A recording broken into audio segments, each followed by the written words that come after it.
Hey, welcome back. Today, a card company facing its second major data breach penalty, the big four banks heading into a record quarter, and a new credit scoring system that uses neighbor data to help small business owners get loans. Laudacard has received a preliminary notice of a 4.5-month business suspension from the Financial Supervisory Service, following a breach last year that exposed data on approximately 2.97 million customers. The reason the penalty is heavier than usual: history. In 2014, Laudacard was sanctioned alongside KB Kookman and NH Nonghyup after a combined breach of over 104 million records. The other two companies didn't have repeat incidents. Laudacard did. NICE Credit Rating described the current penalty as a 50% aggravation for repeat violation. The business impact is real.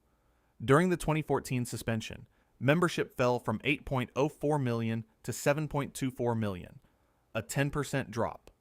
This suspension is longer. There's also an ownership complication. MBK Partners holds a 59.83% stake and has been trying to sell. A prolonged suspension makes that harder. The FSC holds its formal hearing on April 16th, and Laudacard says it will argue the circumstances this time were different. An external hack rather than an internal leak, with no confirmed secondary damage.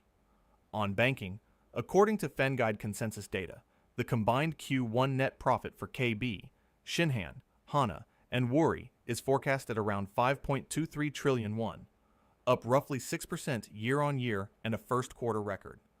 Rising market interest rates are lifting net interest margins by 0.01 to 0.03 percentage points, and fee income from securities affiliates is also up. KB Financial is the top sector pick among analysts. For context, the FSS reported that Korea's 10 largest financial holding groups posted combined net profit of 26.7 trillion won in 2025, up 12.4%, and another record, driven largely by a 62.3% surge in the investment banking and securities segment.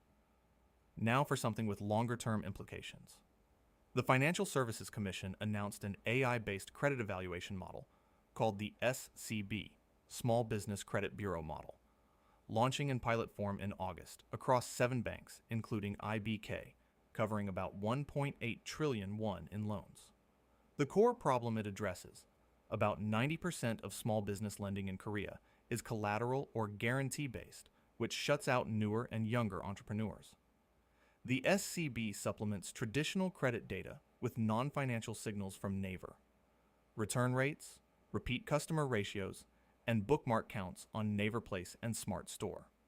The FSC estimates the system could channel 10.5 trillion won per year in new lending to about 700,000 small business owners, with annual interest savings of around 84.5 billion won. Full rollout is targeted for 2028. That's all for today's deep dive. We'll be back with more insights. You've been listening to the Korea Economy Brief, straight from the front page of Seoul Economic Daily. Thanks for tuning in.